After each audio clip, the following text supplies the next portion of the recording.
welcome to the Franchise Tag Podcast with me, your host, Freddie Hall, joined once again by Andrew Manning, Adam Martin, back once again with another Mock the Mock. We did one of these a couple of weeks ago, but we're going to be doing another one tonight. We're probably going to do a few more before the draft starts on the 27th of April, NFL draft time. Make sure you booked off for Friday if you want to stay up, because it does go late into the night. It's like a Super Bowl in spring. It's like it's something to be excited about. It's going to be exciting to see what our own personal teams and who they will pick and what they will do in the night, and also where some of these players will land as well. If you haven't been watching already, we have been doing previews of players that are going into the draft this year. We've done positions, so we've done quarterback so far, running back and wide receiver. Tight ends to come. Probably wouldn't usually focus on tight ends, but this class is particularly special, and there could be some unicorns out there. Today we're going to be doing the reviewing the mocking the mock of Daniel Jeremiah's 3.0, which did come out on the 21st of March. So there has been trade since. There has been the pro days as well. So his will come, his 4.0, I suppose, or 3.5. I don't know. Will be coming out very soon as well, I'm sure, and we'll be doing a few more of these coming closer to the draft as well. Andrew, Adam, welcome. It's mock draft season. I know you guys have been doing mocks. I mean, since January, I feel like we've been doing some mocks, our own personal ones. But you're getting more excited as we get ever closer, Andrew. Yeah, I mean, excited. Obviously, all the chatting about the players that we've been doing on the show between the three of us is getting me really buzzing to see where they land. It's the first time I think this year so far I've really missed more NFL action, and I'm really starting to want the season to be here now. So yeah, Adam's concerned at that, but it's a big loss for me. You got a while to wait. I know. He just needs the bowl season to kick in, and then he's preoccupied. Then he's got something to keep him happy. Adam, it's getting ever closer. A lot of excitement around. I mean, it's going to be exciting on the night as well. How buzzing are you for when the draft finally kicks off? Yeah, it should be good, shouldn't it? And it'll be a good 3 days of seeing who we all get and stuff like that. Obviously, O-line, D-line, O-line, D-line, O-line, D-line, all the way for the Packers. But yeah, no, it should be a laugh and be fun. We're able to take the mickey out of each other's appalling picks. So there you go. Well, of course, you can follow us on the journey of the to the NFL draft, all here on our YouTube channel. Like and subscribe, and also on our social media as well. Make sure you take a look at that and all the draft content that we have coming out on our written articles as well that are on our website. Lots going on over the Franchise Tag Podcast and lots more to come. This episode will be a bit of a longer one because it's we're mocking the mock. We've got to talk about these things in detail. So without further ado, Andrew, if you want to get Daniel Jeremiah's 3.0 on the screen for us, so it's ready for us to be able to visually see as well. We'll get down to that number one pick, and the Carolina Panthers are on the clock after trading for that pick with the Bears earlier in this year. Andrew, straight off the bat, Carolina Panthers, heavily rumoured that this is CJ Stroud's spot, but Daniel Jeremiah has gone for Bryce Young out of Alabama, straight off the bat, quarterback here. What do you think to the pick? Yeah, great pick. They need a quarterback. Doesn't really matter. Does it? Every single mock draft, they've got Bryce Young, CJ Stroud, one or two, either way round. I don't think it really matters. I think they're both capable. They're both day one starters. For me, Bryce Young, before the season started, was the guy that should be in this place. So no problems or qualms with that pick whatsoever. And I'm going to heavily assume as we go down, and I just saw at the top of his braids, I assume straight away that was CJ Stroud. Adam going to the Houston Texans. Again, no surprise here. Bryce Young, CJ Stroud. It's been a tennis match between which one of these is going to go 1 and 2. However, the last few days has come out that the Texans are not completely sold on going for a quarterback. So what do you think to these two? I think that it seems like Bryce Young is now the favourite for Carolina. So I think that's fairly obvious, and that's probably due to people like Daniel Jeremiah picking Bryce Young for his mock drafts, and that the Panthers are saying that they like it. Yeah, I think Stroud is a good pick for the Texans. I can't see them not going quarterback, to be honest. They desperately need it. I know that some people have come out and said that they might go somewhere else, but to me, I think quarterback is the obvious move. And a lot of people now in the last couple of days have been talking Anthony Richardson over CJ Stroud, though, as this sort of desire to kind of go for the jugular, the big upside of Anthony Richardson and stuff like that. So I think it'll be interesting. I think the position is completely right.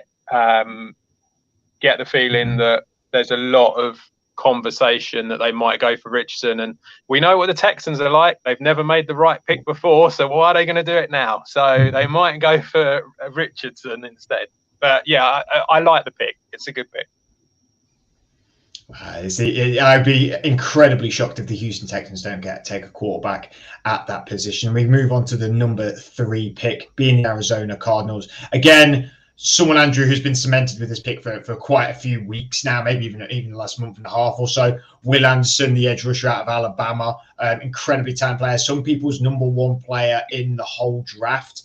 The Cards have struggled really since the loss of Chandler Jones. They brought in J.J. Watt, never really found. They've struggled a lot on their defense on that defensive line. And how much can Will Anderson change that up for the Cardinals? Yeah, I think Daniel Jeremiah is not doing any trades in this mock draft, because I think this is a prime position to trade down from. But if not, and you are sticking with that, that's the right pick. Like you said, Freddie, possibly the best player in the draft, especially this guy hasn't got on-field or off-field issues, a leader and very good off-field. So extremely great talent, worth the pick. Definitely what they should be going for at 3 if they don't move from here. Are we sure that, obviously there's no trades in this one, but are we totally confident, Adam, that the Cardinals won't pick in? They will trade away. I mean, you're going to get a lot of capital for it, but you could potentially take a player here who's franchise changing on your defense. Surely that's got to, have a mouth-watering effect for the Arizona Cardinals.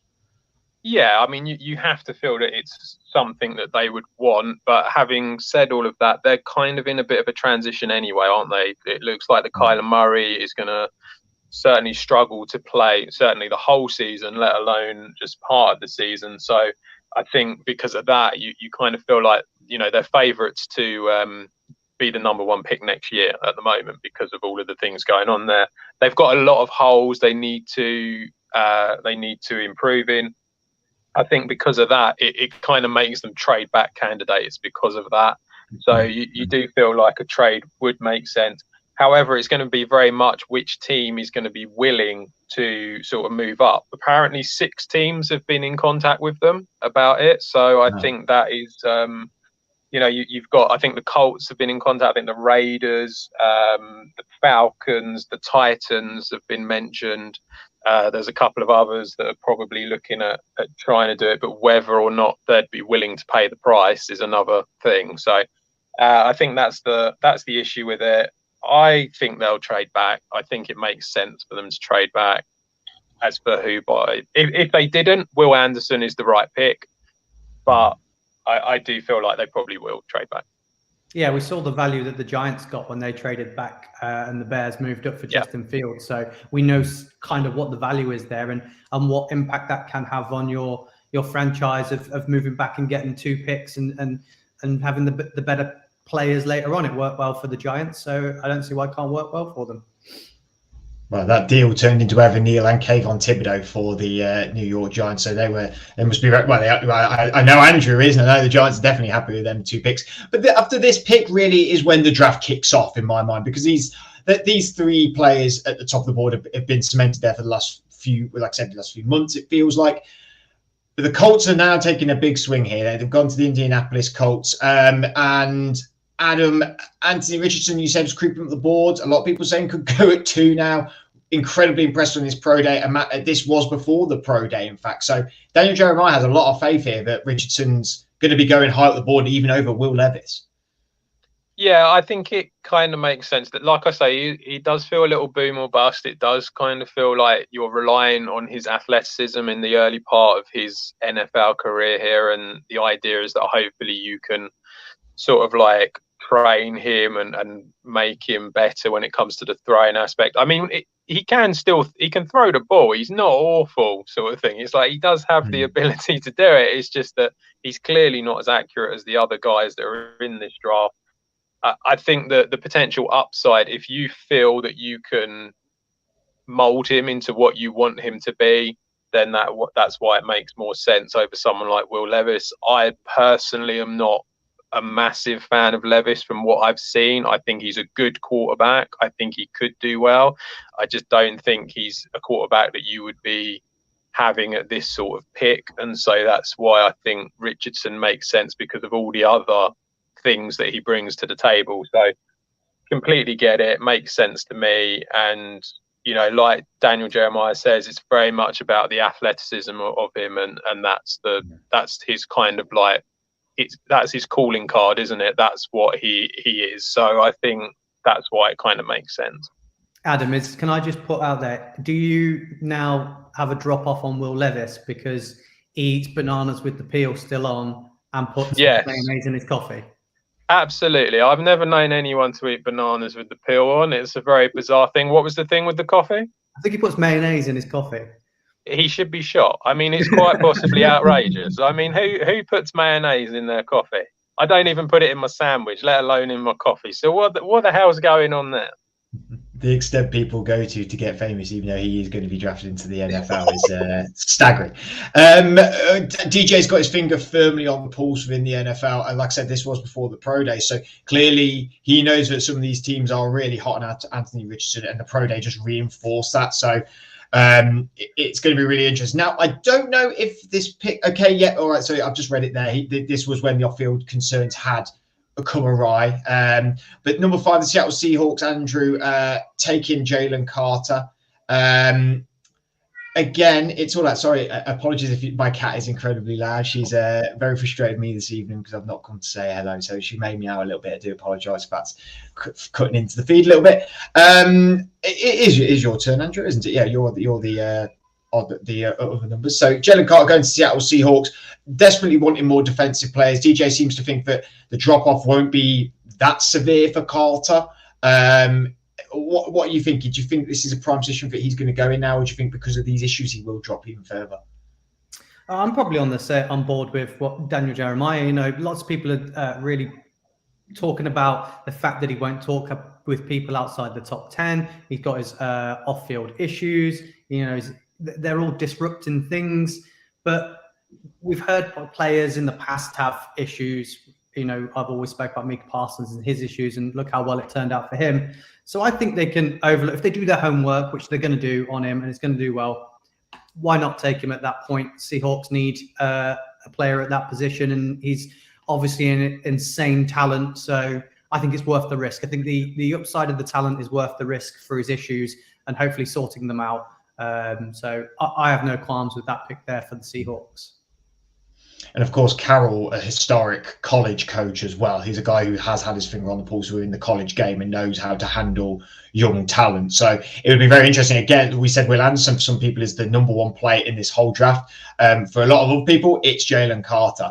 The Lions would be pretty upset if Carter didn't get to them, I believe, anyway. But given that Jeff Okuda's just been traded, obviously this DJ's mock was before the Okuda trade, but the cornerback position, obviously, Adam, is one that Lions do need to focus on. A lot of people have had Gonzalez mocked here, but Devin Witherspoon has been the guy that Jeremiah has gone for out of Illinois. Do you think it's just a toss-up between the two, whether it's Witherspoon or Gonzalez going to the Lions? Yeah, I think they're the top 2 when it comes to the corner position. I completely understand why he's gone for a corner. As you said, they've just traded away Jeff Okudah. Obviously, this was done before the trade, but especially now, you sort of feel like it's definitely going to be corner. They've got Emmanuel Mosley there that they've brought in, and they brought in Cam Sutton, didn't they, from Pittsburgh? Yeah. So, you know, they've got 2 decent corners, but they want to make it younger. They want to make it better. That was the position that they struggled at the most, so it all makes sense. I get why he's gone for Witherspoon.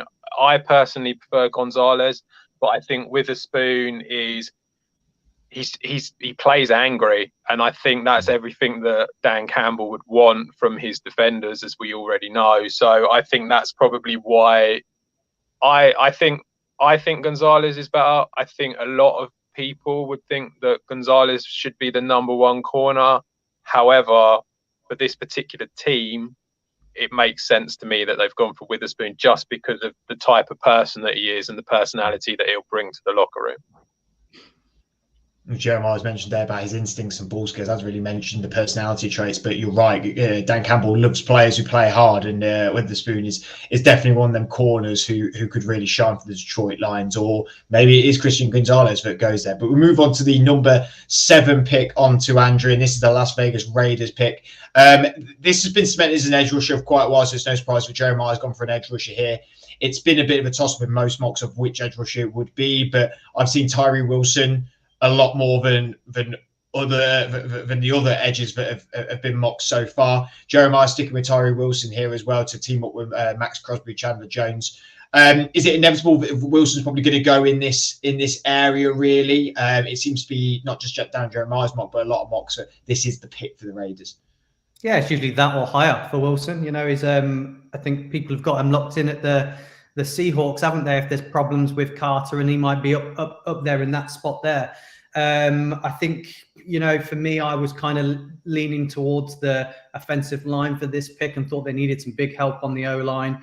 But there's going to be value in O-line later on in the draft. You know, you can get some hits in the second round, third round that really work out for you. So to get such a dynamic player like Wilson there, I've got no issues with that. You know, it's definitely an area that they probably need to look at. Well, they've got lots of holes, haven't they? So, you know, just getting a superstar at any position would probably help them.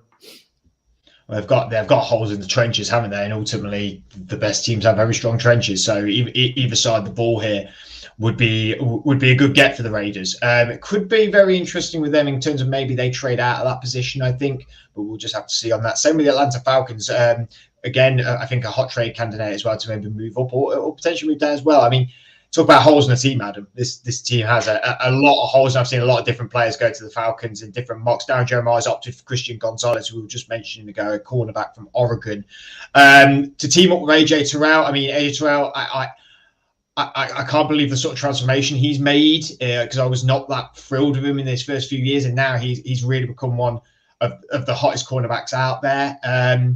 Do the Falcons need to concentrate on corner here, given they've got such a superstar corner, or do you think is Jeremiah here just said, well, if they have a tandem of corners, that, you know, no team's going to be able to go over the top on them? Yeah, I mean, that's kind of what he's saying, isn't it? It'd be the most athletic cornerback duos in the league if this was to happen. Obviously, they've just brought in Jeff Okudah, though, which was done, you know, obviously this mock was done before that. So I think that they might steer away from corner now because of that move, especially with Jesse Bates being there as well. It kind of feels like they've done pretty well with the secondary at the moment. I think they might go edge. Something on the D line is probably where they're most likely to go now. But I completely get why Jeremiah said what he said at the time that he said it. I feel like now in the current environment, this is a Miles Murphy spot. If the picks were happening the same, I think this would be a prime Miles Murphy spot. Yeah, possibly. I mean, I think Miles Murphy's a difficult one because a lot of people seem to be a bit low on him at the moment. I know we've got a little Miles Murphy fan just above me. So and it's pro day now. Yeah, so you know, we will see whether or not he does keep going up or not. A lot of people are talking about Lucas Van Ness, Nolan Smith, these sort of guys as well. So I think there's quite a few edges. Once you get past Will Anderson, it kind of all becomes a bit much of a muchness. So it just depends on who you like the most, really. So. And now we go to the number 9 pick, Andrew, and the original number 1 pick in early of 2023. Now, obviously traded out of that with the Carolina Panthers. Again, a team that probably is looking for best player available here. Would not be shocked if they traded again. Obviously, Darren Jeremiah has not done any trades, but he has stuck in the trenches, which is where I think they will be looking. He's gone for Peter Skoronski, for some people, the best O-lineman coming out of college this year, out of Northwestern. Yeah, I mean, I understand why he's put him in at that position, because, you know, it's a guy that can play center, can play guard, can play tackle, you know, can play all over the line. So it doesn't really matter where you put him. I didn't massively think that O-line was a number 9 spot that they really needed. Obviously, got Tevin Jenkins, Braxton Jones had a good year at F tackle last year, a couple of other youngsters in there, but. So I was like, would they get value again at an O-line later on, or bring in a veteran with those 2 youngster tackles? I'm not sure, but I understand it. Can play anywhere along, protect Justin Fields, makes sense. But, you know, your prime position there to bring in another big weapon, whether it be on the defense or on the offense. You know, they could bring in any of the edge rushers that we were talking about, or Bijan, or Jackson Smith and Jigba, or like whoever they want at that position. If they wanted to go for a weapon in a draft over O-line, which just seemed a bit boring and safe. So understand it. Think he's the right guy because he can play across the whole line. But I like them either trading out of it or taking a weapon. See, I think playing it safe here is the good option for the Bears, because I think they brought in Nate Davis as well on that offensive line. It is getting stronger. I think DJ Moore, Claypool, Darnell Mooney is a trio. Cole Kmet is a pretty good offense, and Justin Fields can be. We know what Justin Fields can bring to the table. So I think this is a really nice, sensible pick. I think that's where Jeremiah's leaned to as well. It's maybe cooler heads prevail with the Bears. They've done some really good business already this off season. So maybe he's seeing it as this is their. Some may call it a boring pick, but it'd be the only boring thing the Bears have done this offseason so far, I suppose.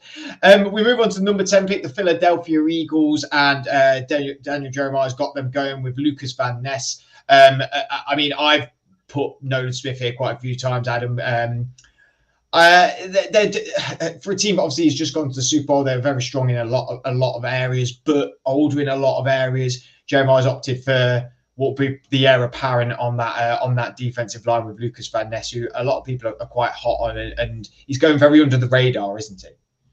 Yeah, he is. I get what I mean. You know, we know the Eagles, they go O-line, D-line, don't they? That's what they do. They keep on recycling the trenches, and that's what is why they're in the position that they're in. To me, I thought Lucas Van Ness was a little bit of a surprise. I kind of felt like this was more of a Myles Murphy type thing. I think they normally go for the bigger guys on that, and I'm not 100% sure what Van Ness's stats are compared to Murphy, but I felt like Murphy was a little bit bigger, and even if he's not, to me, he just sort of played a bit bigger from the tape that I've seen. So I just kind of thought they'd be more likely to go for that, but I completely get why he's gone for edge.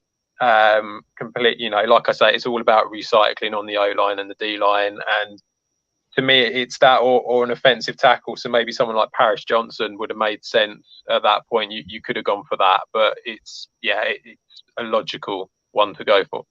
I personally think that they've got Van Ness in here because he can play interior. Him listed as an edge is probably what he wants to be going into the NFL, because he did play interior defensive line for Iowa and was strong at that position. So he can play inside and outside. So I think maybe that's why. But so he's more versatile than what? A lot more versatile. Yeah. Okay. So they probably are going to play him more, I believe, interior than edge, but it's listed on there. Yeah. It's just like it says with Jeremiah's comments there, he has the versatility to play inside or outside, which again, the Eagles like that, don't they? Like being able to have somebody to they can move around the lines, whether that be on the O-line or the D-line. And I was just about to say, Darren Jeremiah's not done anything too drastic just yet, but just as I say that, Andrew scrolls down to the pick 11. Now, I know Andrew's going to love this pick, so I feel like there's going to be some bias here. But Tennessee Titans going for the Jackson Smith and Jigba at Ohio State. We were just talking about him the other day on our video regarding previewing the wide receivers that are coming into this draft. Route runner is what you were saying, Andrew, and the Titans certainly need weapons, and Jeremiah's gone with JSN going within that top 15 bracket.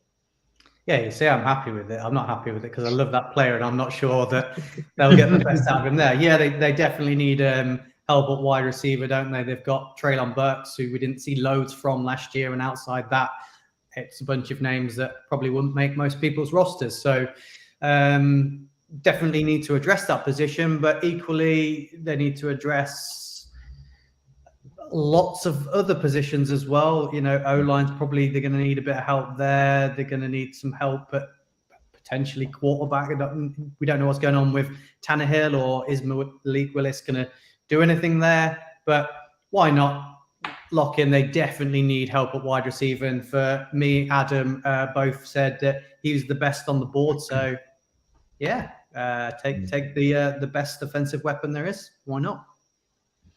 Certainly be interesting. I I just struggle to think that the wide receivers will go in this top 15 bracket. I don't think there is a big need on that all that many teams. I think, like I said, the Titans, I think their problems are in the trenches with the O-line, especially losing Taylor Lewan as well at left tackle. I think that's certainly something that needs to be addressed, but I suppose Jeremiah might see the Titans, but they might do that on day 2 maybe.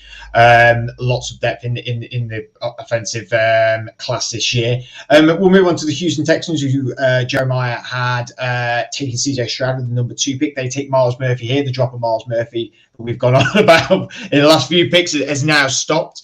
I think DJ's relying a lot on the Texans being quite clever with their picks here. Do you think that will happen given their history, or what? Are you thinking Jeremiah trusts in them? I think Jeremiah is trying to do the sensible thing here. This is DeMeco Ryans, isn't it? And putting a stamp on his new defense. That this is kind of what this pick is, and so Myles Murphy makes sense. As we've said, they've got loads of holes all over. So an edge rusher isn't the worst idea in the world. It makes complete sense to do it. Murphy did well in college. You're relying on the Texans to do the right thing. So that's what you're dealing with here. But yeah, completely makes sense. And there's a part of me that thinks that they should be going out and getting a weapon for their new franchise quarterback. But I just feel like, if you're going to bring someone like DeMeco Ryans in as your head coach, he's going to want to put a stamp on that defense the way that the 49ers have done in the past. So you just feel like that's what it's going to be. Wouldn't it be perfect if they did take Stroud? Absolutely, that would be lovely, and what we would all want to see. Yeah, don't go to Tennessee. It would be a really good story, I admit, but like you said, when DeMeco Ryan, the history of the 49ers, like the 49ers certainly did that. Salah's done it with the Jets as well, and putting a stamp on his defense. Like, he will want a player in this draft of high defensive quality to be able to say, right, this is how my defense is going to look now. Like, he's definitely going to be, they got Derek Stingley last year. I know he wasn't there at that point, but they'll get Myles Murphy here. He's starting to get sort of his cornerstones for the defense, and now has the franchise quarterback as well. So it'll be an exciting first season for Ryan. We move on to pick 13, coming up next with the New York Jets. I'm really struggling to see which way the Jets are going to go with this pick. If Daniel Jeremiah's got them taking Nolan Smith, the edge out of Georgia. This could be a potential trade candidate for sure. I feel like they could move down here, Andrew. It's safe that they'll likely lose Bryce Huff after next season. Carl Lawson is potentially a salary cap casualty as well. Is this depth pick for the Jets defense, which has just got so many guys on this defense, and also a little bit of this is maybe that Aaron Rodgers is in New York as well. I mean, like, potentially they could be looking at quarterback here, Will Levis here, if Rodgers stuff doesn't pan out. I can't. Surely they're not. If the Rodgers thing doesn't pan out, I think you just roll with what you've got, don't you? I don't think you. I think you then rejig in everything you've done in the preseason, really, and you just leave it as it is, or bring in a veteran from somewhere else. That's sort of knocking about and change it. I found the Jets pick quite hard to lock in because they don't need lots of pieces, do they? They've got the luxury here of taking essentially whoever they feel is the best person in the draft, and Nolan Smith is a fantastic talent to take. I mean, a lot of question marks on Mekhi Becton. I mentioned to Adam last time I had a chat with him. If you've seen him lately, he's a lot smaller than he was before. He's lost a hell of a lot of weight, and we've not seen him for a year and a half now. So maybe O-line might have been an area that they wanted to address at this point. But yeah, take the best player that you think is available. Nolan Smith is an extreme talent. Adam looks like he's concerned at this. I don't get this pick at all. I feel like this is the start of the draft going off the wheels. I don't get it. I think O-line is obvious. Everything that's happened with Becton over the years, you just can't rely on him to be fit. You just can't. And you've got Paris Johnson sitting there. That's where exactly what I was going to say. This is the Paris Johnson pick for me. Yeah, it seems weird. Nolan Smith is a great edge. I just don't think it's what they necessarily need. And The other thing is, if you're going to have Rodgers come in, surely you want to do everything you possibly can to protect him, don't you? Isn't that kind of how it works? And, you know, so it just kind of feels like Paris Johnson's the obvious one. Don't get it, really. Yeah, and again, this was before the pro day as well. So Nolan Smith massively impressed on the pro day, and Jeremiah clearly saw that Nolan Smith is going to be hot property already. Yeah, we've seen the issues that 2 years in a row now that Jets have had with that O-line when Becton's not in it. So, yeah, that's what I think we've all had O-line locked in at that position, haven't we? So, yeah. A wild pick coming up by Daniel Jeremiah, number 14, the New England Patriots going with Bijan Robinson, first running back off the board. A player that I can't grasp where he's going to go. But Daniel Jeremiah's gone bold and put him in the top 15, Adam. Is this ridiculous, or is he going to be going in the top 15? It's not ridiculous for him to be going in the top 15. If he goes to the Patriots, we're all crying. It's mental. The idea of having Ramondre Stevenson and Bijan Robinson there, that's not where any of us want to see Bijan. It really isn't. The other thing is, they've got quite a lot of holes, I think, the Patriots. There's quite a few positions where they have okay players, but they're not stunningly brilliant. I mean, wide receiver is an obvious one, but I feel like with Jackson Smith and Jigba gone, you wouldn't go that high. Edge, corner, any of these places you could go for. A running back, you've already got a very good running back in Ramondre Stevenson. It just feels a bit strange. And the only real sort of logic that Daniel Jeremiah can come up with is that the Patriots don't think like other franchises, which is completely fair and true. They don't. They have their own way of doing things. But it does feel like it would be very expensive for a running back that the Patriots don't normally spend high, I don't think. They have lots of running backs and different sort of committees and stuff like that, but I don't think they normally spend high, and I just can't see it, and I really, really wouldn't want it to happen. I feel that for Jeremiah, this is a little bit of shoehorning.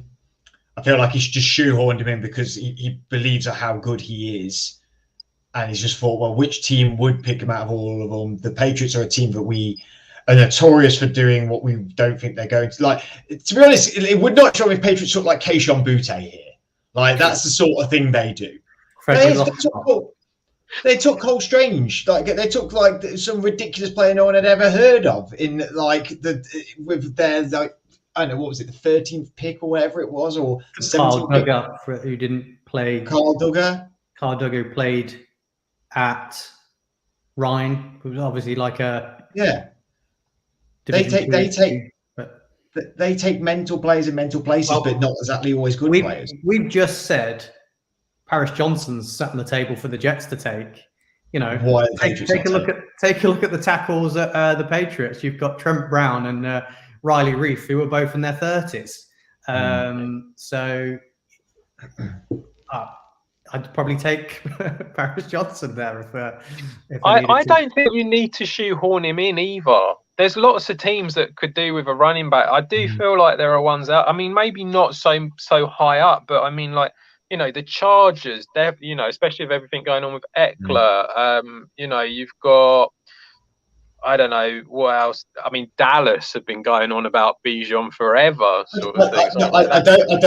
I don't think shoehorning him to the first round. I think like the Chargers take it just as high as it is. That's what I'm saying. I don't think shoehorning in the first round. Like I keep having this thing with Bijan Robinson, and you guys, especially with you guys, you're going, he's a great player, he's a great player. Yet, like, I know he's a great player. I have no doubt about that. I have no doubt that he could be franchise changer for an offense. I just think the draft process is very different now in terms of where these positions go. And I don't think running back does go that high now anymore. We've seen them drop because you have a burst of excellency, but you know, look at Derrick Henry's been incredible for the Titans. They've been to a AFC championship game. That's it. Like, he's their offense. Like, the tread wears thin on these running backs very quickly. And also, we get running backs now that go low and explode onto the scene. Like that's my problem with getting him so high, I suppose. Let's move on to the Packers pick anyway, and on to Andrew, sorry. And again, the Paris Johnson trainers fell. Again, Jeremiah's gone with what we predict the Packers will do, which is either offensive line or defensive line, because that's just what they do all the time. A sensible pick by the Packers here, taking Johnson if it falls this way if Dan Jeremiah believes it will fall this way. Yeah, that's a steal, isn't it, Adam? Surely you'd love that. You know, could do with the tackle, whether it be right or if Bakhtiari is not great, then left, and that fits the bill. So I think you'd be happy. I don't see him being on the board at that point, so you might need to look in a different direction, maybe. But if he's I think he's a great offensive tackle, isn't he?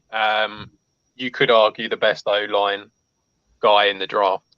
I think. Say, yeah, certainly best tackle.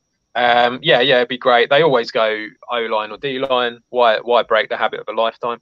So we'll do that, and it protects Jordan Love. So that's what they've got to do, isn't it? So it makes sense to me. We move on to 16 and on to Adam again, and we're looking at the Washington Commanders. First tight end off the board, like I said, a very deep tight end class. Dalton Kincaid out of Utah, I believe. Jeremiah says won't rule out a quarterback here, but he thinks that Sam Howell might get his chance over there. Not got DJ Moore anymore, and not really got a star wide receiver. Could go star wide receiver here, but Jeremiah's opted to go for a tight end who is a very capable tight end in the receiving room as well. Do you think they would lean towards tight end rather than receiver now? Yeah, I kind of get why they've gone tight end. I mean, Logan Thomas is getting older and he keeps picking up a few injuries, so I can understand why they're looking at that position, or why Jeremiah's looked at that position. I feel like corner is something that they probably need to look at. O-line again, to especially Sam Howell. Don't get me wrong, it would be exciting to see him play, and I think that he's capable.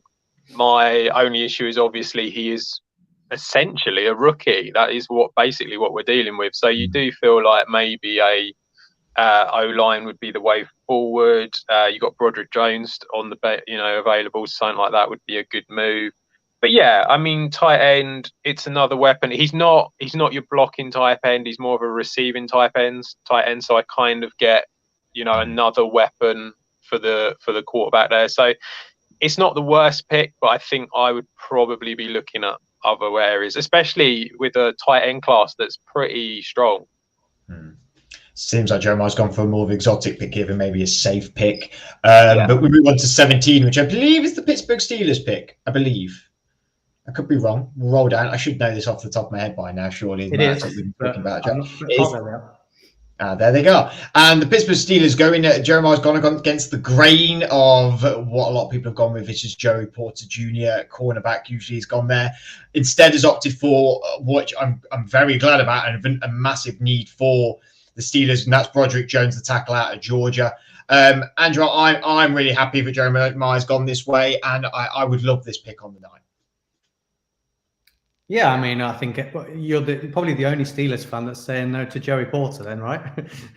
No, I'm not saying no to Joey Porter, but this wouldn't upset me. I'd go like, that's very sensible. There's cornerbacks in the second. Bear in mind, we've got the 32, 33 pick. There is corners that will drop to us. I think Jones is in that top 3, top 5 class top 5 linemen in this class. So yeah. I'm ecstatic with this. You know what? I think that's what we've all been saying since day one of talking about the players coming out. It kind of, you go Skoronski, Paris Johnson, you go Broderick Jones, and then there's a bit of a drop off, isn't there? After that, so you've gone with that one. You've brought in a couple for the O line in the offseason. Did you bring in? Oh God, I can't remember now. Daniels, and you bought in the guy. We bought in James Daniels last year, and we bought in another guard this year, but I can't remember his name. Or we bought in the centre, I can't remember now. Off the top of my head. The Eagles, didn't you? Isaac Semilua. Semilua? Yeah, that's the one. you know, whether it's desperate or not, I really like you taking Joey Porter. For me, I think that's just a dream come true to fall in the draft to you over O-line. But if you want to go O-line, then crack on. Adam, what's your thoughts on that? Yeah, I like it. I think it's the right move. Corner is a lot stronger. As you said, when it gets to Broderick Jones, it kind of, you know, drops off, doesn't it, on the O-line? You got a rookie. You know, he's only played one year as a quarterback in Pickett. You got to protect him, and also it'll help Najee Harris as well, which is a big thing that you need. So yeah, really like it. I think it's a good move. Yeah, I'd be really excited with that move. On to 18, Adam, with the Lions taking Devin Witherspoon earlier in the draft. Jeremiah's got him taking Kalijah Kancey here, D-tackle out of Pitt. Everyone's been saying that D-tackle out of Pitt, it might be the new Aaron Donald.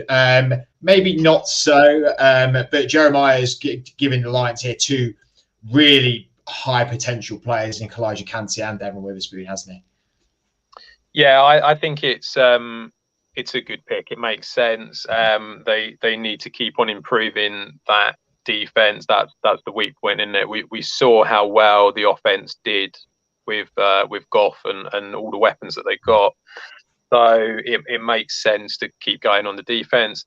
You've sorted out your corner problem with the guys that you've brought in and with Devin Witherspoon. So yeah, why not have someone on the edge there to help you out with Kalijah Kancey, explosive guy. Yeah, it's a good pick. We move on to 19, and that pick is the Tampa Bay Buccaneers, and Will Levis has finally popped up, a quarterback that Daniel Jeremiah has got really, really dropping, considering people thought he'd be going in the top 10. Some people think there's going to be 4 quarterbacks going in the top 5, let alone the top 10. But Jeremiah's got Will Levis falling all the way to the Tampa Bay Buccaneers. Andrew will probably be playing behind Baker Mayfield. A good pick here for the Bucs, who are having a little bit of an overhaul. It's very different to the Tampa Bay Buccaneers we saw 2 years ago. Yeah, Baker Mayfield's not the answer. You know, no, he's not. So quarterback is sensible here. I personally, I know there's no trades in this, but I personally don't see Will Levis dropping to 19. I do still believe it might be 1, 2, 3, 4 for quarterbacks. And if it did happen like this, do you think the Lions and maybe the Commanders would pass on Levis before him getting to here if that was the case? Maybe not. I don't know. But yeah, that, you know, the Buccaneers need help everywhere.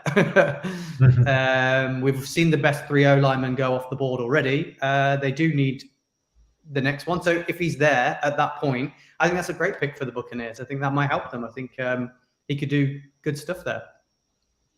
Certainly an interesting pick, and like I said, no trades in this Jeremiah mock. So I think Levis would go a lot earlier if there was trades in here. But it's clearly has the opinion that some of these teams are going to be wanting different players over a quarterback, or wanting that that maybe.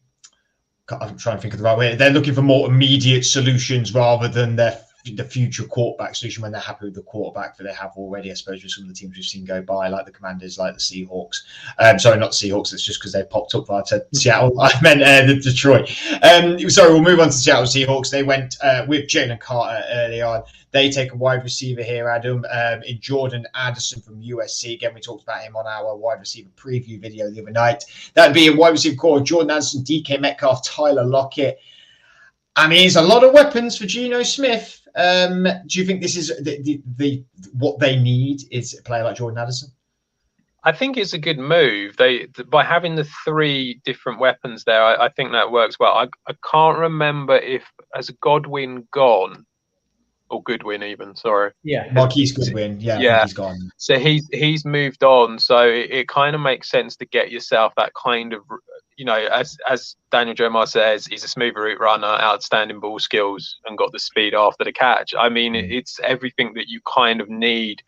And the thing is that he can play outside as well. He doesn't just have to be like in the slot and stuff like that. So if anything was to happen to Tyler Lockett, you've got a ready-made replacement or there for you. I think it's probably a bit of a luxury pick, but at the same time, I think that it makes sense because it brings you added depth in that particular area. And also, this is their second pick. So they've already sorted out the biggest problem, which is, defensive tackle. That is probably their biggest issue. If they've done that with Carter, then Jordan Addison would be a great guy to get in. And of course, Lockett sort of wrong side of 20. I believe he's 28, 29, I believe. So, he's getting on there. Sorry again? 30, I think. Oh, could well be 30 then. So, this is probably the era. He's old. That's all we need to know. He's old. He's older than you think. I always think he's a lot older than you think, so I wouldn't shock me if he was 30. We move on to pick 21, firing through the draft now. And we have the Los Angeles Chargers pick coming up. And Dan Jeremiah's gone for Zay Flowers, so back-to-back wide receivers here out of Boston College. Really struggled, Andrew, didn't they, with wide receiver last year with a lot of injuries that were coming to Keenan Allen. Mike Williams was certainly looking at a lot of backup guys. Jeremiah's gone with a wide receiver route here. Do you think that's a sensible option here? Yeah, I mean, if Eckler stays, then obviously it's the right decision for them, because I think they've lost a load of their wide receivers, haven't they? I think a load of the guys that we liked last year, like Carter and things like that, have all moved on. So they're left with Mike Williams, Josh Palmer, and Keenan Allen. And obviously Mike Williams and Keenan Allen have really, really struggled to stay fit. They like their bigger receiver. So whether Quentin Johnson here would be a good replacement, because Zay Flowers is a smaller guy, but he will complement the team with the receivers that they've already got. So it works out and it works well. I like them either taking, if running back's an option, then take a running back, if not wide receiver. So I think a weapon, someone for Herbert is definitely the right decision. So whatever wide receiver they prefer is fine by me. Now, he has given the Steelers the Broderick Jones, so I compliment him for that. But a dagger will be going through the heart of the Steelers nation if Daniel Jeremiah's prediction is correct, with the Baltimore Ravens taking Joey Porter Jr. here, Adam. Obviously, his father, Joey Porter, was a Pittsburgh Steelers legend. It would be a fun pick, and he says that. How fun would this be, Joey Porter to the Ravens? This would not shock me, actually, to be honest with you. If Porter gets to this point, I think it's actually quite a sensible pick by Jeremiah here. What do you reckon? Yeah, I think they need a corner. It makes sense for them to go corner. It's very much going to be dependent on who they prefer. I think you've got Joey Porter, you've got Deonte Banks is another one who's very well liked at the moment. So it really depends on who they prefer. I completely understand why Jeremiah's picked Joey Porter, partly just to wind up any Steelers fans out there, but also because it does make sense and it is a position that they need some help in. So yeah, it's a good pick for that reason. This was prior to them getting OBJ as well. So, yeah. I've had wide receiver looked in at this spot online for ages. So, we obviously knew something. Well, they probably will still need a wide receiver, because they will literally only have OBJ, and he'll probably only last for so long. So what's wrong with Bateman? Bateman's a great talent. Well, he gets injured as well. So Nelson Aguilar it is then. Yeah. We move on to pick 23. Franchise tag rolls onto the Minnesota Vikings, and this is a very surprising pick. Dan Jeremiah opting for a quarterback here, Hendon Hooker from Tennessee. I think this is the most, out of all the picks he's done so far, this is the one where I go, I really don't think this will happen. I just don't think this will happen. But it's clearly Jeremiah knows more than we do, I suppose. He's got his finger on the pulse of the NFL. Hendon Hooker, a player that I really, really like. But do you think, given his injury history, his age, is this a bit bold by Jeremiah here, Vikings taking Hendon Hooker, Andrew?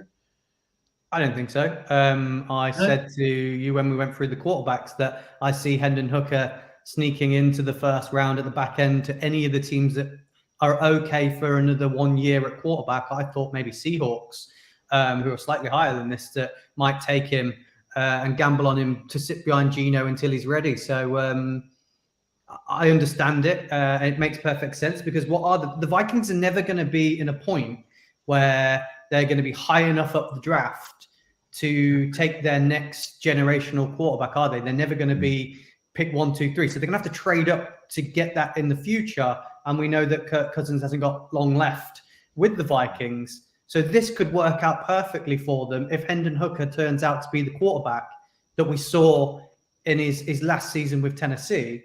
And he lots of people are saying he's going to be ready for the season with his injury that he's had. So he might not be locked in straight away play, so it gives him some time. So I don't dislike this pick. I think it's sensible and could work out for them in the long run, like we say, of not having to worry about getting one of those top picks in the future. It's certainly an interesting pick. I don't quite see it just yet as much as I like Hendon Hooker, but Jeremiah clearly thinks that Hooker is worthy of a first-round talent, and well, it might be a first-round talent, but worthy of a first-round pick. We will move on to pick number 24, and Daniel Jeremiah has the Jacksonville Jaguars taking Deonte Banks. Adam, really sensible pick here, I think, for Daniel Jeremiah putting Banks here at the Jags. It stops him moving towards the Steelers, which I would love him to go to if he did fall this far. I mean, Jeremiah said there, he did really well in his scout and combine workout tape, and the Jags have got a lot of talent everywhere, and just need to keep sort of reinforcing each positional group, don't they? And how much do you think Banks can help the Jags move into next season? Yeah, I think the Jags. Well, I think the Jags got a lot of talent on the offense. I think that's fairly clear to see. They do have some quite explosive weapons. I think the defense is probably still the area that is slightly not quite as good as what some of the offensive weapons are. And so going corner is not a bad option at all when you see who is available and kind of what the best players are now. Deonte Banks, as has been said, did really well in the combine, but has done well just like in his college career as well. So I think that it makes complete sense to take him. You sort of add some depth to that area, which is almost, aside from edge, is kind of the next most important area now when it comes to the defense, because of the way that the league has gone with, these quick and big wide receivers. You need good cornerbacks, and so Deonte Banks is a good choice here. I think before the hype train started on Banks, before the combine even started, before anybody had him in a round one mock, people were saying that he was a little bit like Tyson Campbell, weren't they? So who really worked out for them from Georgia. So I think Banks has had problem with his penalties, and he's been a bit handsy, but I think that's a great pickup for them. I think he'd suit the Jags well. It'd certainly be an interesting combination of him and Campbell on that cornerback roster. We move on to our next pick, 25. Andrew is reviewing this one because it's his number, and it's also his team as well, the New York Giants. Not gonna lie, not heard of Joe Tippmann, the interior offensive lineman from Wisconsin. Again, I feel like Jeremiah's gone for the Giants are going to look to the trenches here, which is probably sensible for them. What do you think? If this was your pick on the night, Andrew, how would you be feeling? Really disappointed. I knew that was coming. I'm really sorry. I mean, he must be really hot on him because he's probably the second best center going into the draft. He's not even the best center that he could have taken for us. If we're that's not a jazzy position. I think if we're going to address center, you've got the chance of taking Luke Whippler from Ohio, Steve Vila from TCU, or Oli Oluwatimi from Michigan, who you could get later on, which are all equally good enough to just fit in slot day one from center. So don't address it with the first round and do something that might help us later down the line. Either wide receiver, Quentin Johnson's still there. We haven't said his name yet. Big guy on the outside to go with a lot of small guys that we've currently got. Equally, we could go for cornerback here for a bit of youth or something to help us later down the line. Center's not for me. I think there's value at center in the later rounds still, so I'm not a fan of that. Daniel Jeremiah, you're doing so well, and now you've pissed off 1/3 of the Franchise Tag podcast. It was all going so well. We had the Steelers pick, the Packers pick, we were both happy with, and then the Giants pick. You just ruined it for us, DJ. We go on to number 26 here. It's the Dallas Cowboys. Adam, they're taking defensive tackle I'm going to say Mazzy. Could be Maisie, but Marzi Smith.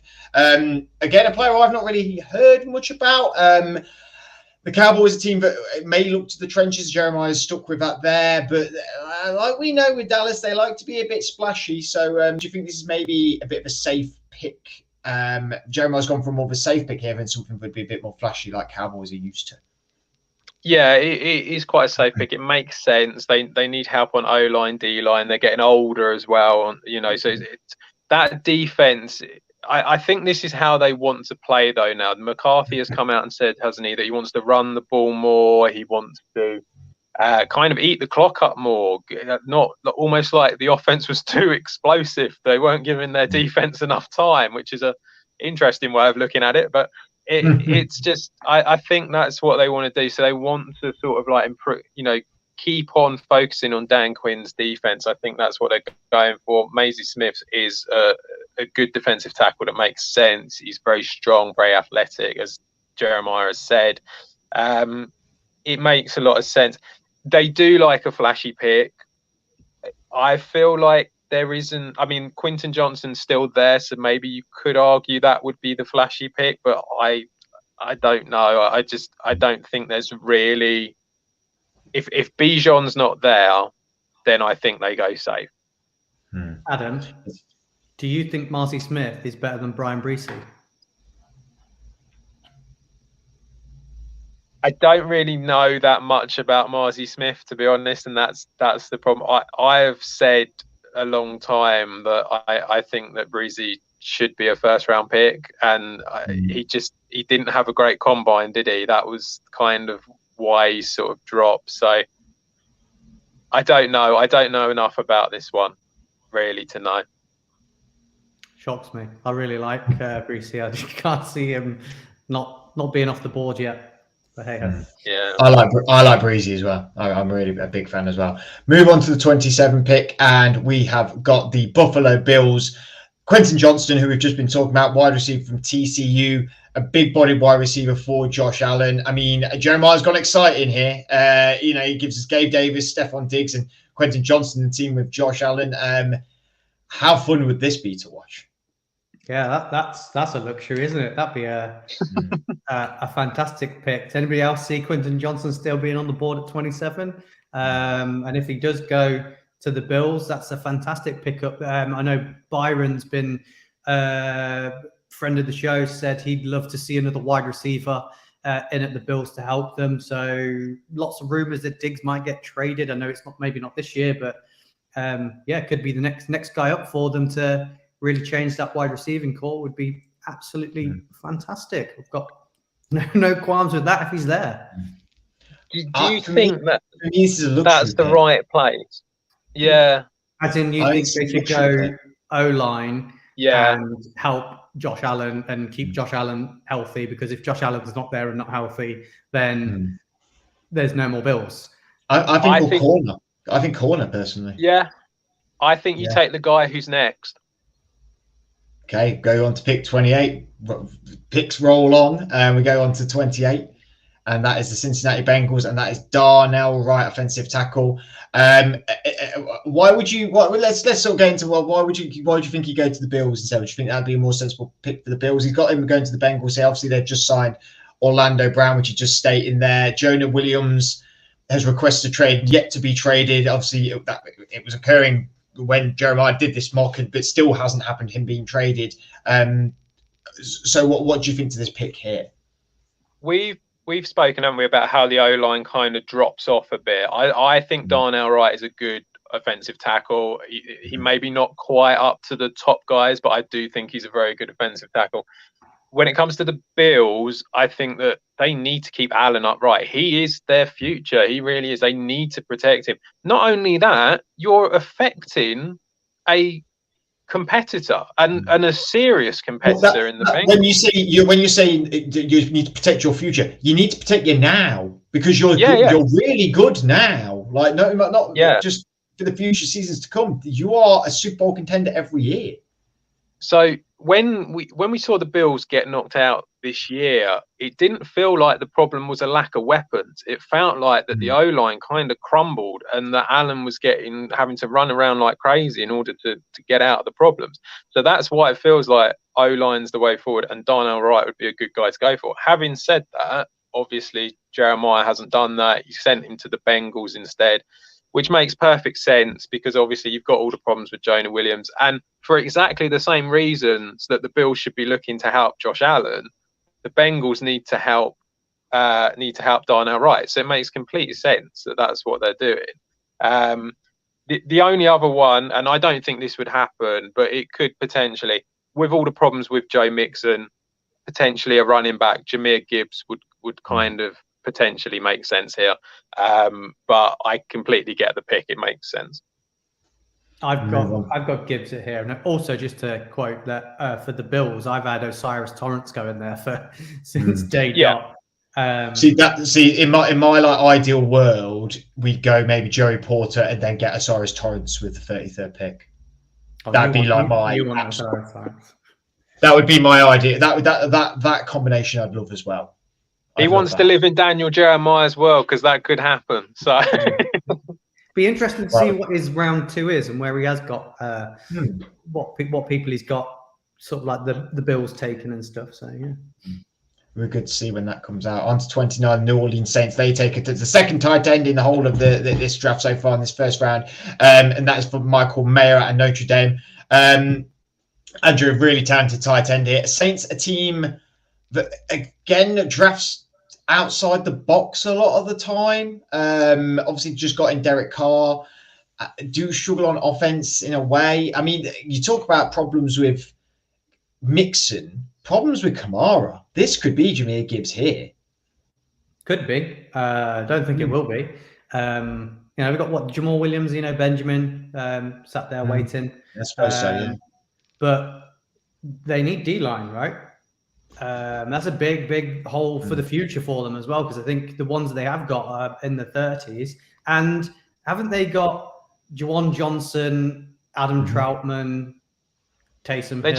They just signed Johnson to a 2-year, $12 million Johnson's contract. not that old either. Was this after this draft? After this mock? No. Was it? Oh, really? Johnson's 26, and Troutman, who was big out of college a couple of years back, 26 as well. And has looked good. I've liked Troutman when he's definitely shown flashes of talent. I'd probably argue the Bengals need Mayer over the Saints here.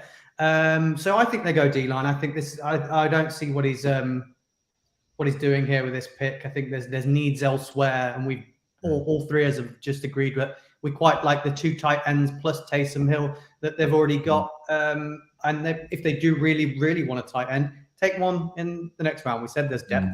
Take someone else. Take Darnell Washington in the second. Washington, Kraft. If he gets there. Whichever you want later on. Move on to pick 30, and it's nearly closing out now. Philadelphia Eagles back on the clock. They took... Who did they take with the 10th pick? God, I've just gone completely blank. They took an edge rusher. Lucas Van Ness, wasn't it? And now they're going to take another edge rusher. Another edge rusher. Now, Felix Anadike-Uzomah from Kansas State. Is it like Jeremiah's gone for the double dip on edge rushers here? Yeah, because it was Lucas Van Ness, because we said about him moving inside. Sorry. So yeah, do you think he's going to? I know you could say double up on edge, but you could argue, like I said, that Van Ness can play all areas of the defensive line. Do you agree that they're going to do this and double dip in the same position? I can see them doing it. They're certainly. As we said, it's what they do. It's O-line, D-line. I personally think the best O-line has gone. So yeah, I think him. There's a few other edge rushers that you could look at, but I think he's more than capable of being a good edge rusher for them. And yeah, I mean, it's what they do. And they're very good at it, and that you could, as has been said, you cannot have enough. You can't have too many pass rushers. That's what Jeremiah says, and it's really true for the Eagles. That's how that defense did so well, was just the constant rotation, and I don't see why they're going to go away from that. I have a question for you, Adam. No, sorry, go on. Every mock draft we've kind of done, and when we've been talking about them early doors, you had them taking Brian Branch with the first pick. Yeah. Now, Brian Branch is still on the board. What's changed your mind that they don't require him anymore when you had him? Did they didn't they take someone? Who did they bring in they free got agency? Edmonds, didn't they? Terrell Edmonds, and then they've brought back Slay and Bradbury, but you know, keeping They Slay lost and CJ Bradbury Gardner around. Johnson. Yeah, I think they will look to go for someone. I think there are people still out there, and I don't know with Branch. It feels like, I mean, I really liked him. I think he looked really good. The combine seems to have really hurt him, and Yeah, no and one had that's him outside of sort of Eagles no. / Patriots, did they? There was kind of Yeah. like, you know, that's how high he was, and now we're not even seeing his name at 30. Yeah, the combine has hurt him, and I feel like maybe they feel that they can pick him up later on in the second round or something like that. It does Where feel do odd they that pick he's in not the there. second? I Sorry? wonder where they're picking the second. I wonder where they're picking the second. Come to think of it. I would have thought it'd be near the back, wouldn't it? Yeah, 62. Oh, okay. So he may fall, he may not. We will just have to see tonight. Pick 31 to close out Daniel Jeremiah's mock draft. Mock the mock. No surprise on this pick, I don't think. The Kansas City Chiefs going Will McDonald from Iowa State, and an edge rusher. Like Jeremiah said, they moved on from Frank Clark. They do need more people. They took George Karlaftis last year, who's pretty decent for them. I think this is really sensible by Jeremiah. I think this is the correct pick here, Andrew, to close out the draft. Yeah, well, Zay Flowers is gone, isn't he? So he won't be going in this pick. Yeah, I've seen this. This has been locked in on quite a lot of mocks. It's just whoever you like the most. I'm guessing at edge for this. I prefer BJ Ojolari higher than McDonald, but you know, I'm not a pro. I'm not Daniel Jeremiah. So yeah, why not? I mean, I like them taking wide receiver at this point. Just seems like that would be a nice pick for them as well. I don't think it really matters. It's kind of a luxury pick again, isn't it, at the back end of the draft? And that is everything on Daniel Jeremiah's Mock the Mock. Really good fun. Really enjoyed talking about that. Lots more of them to come as we edge ever closer to the NFL draft. Thank you, Adam. Thank you, Andrew, for joining me tonight. Thank you for watching. We know it's a long video. You can always just listen to it in the background if you don't have time to watch the whole thing. Make sure you like and subscribe to us on YouTube. Plenty more coming from the Franchise Tag. Make sure you like our social medias as well. We are on everything. We also have the written word articles on our website as well, which are really good and really interesting. Until then, we'll see you all again very soon, and have a good rest of your week. Cheers.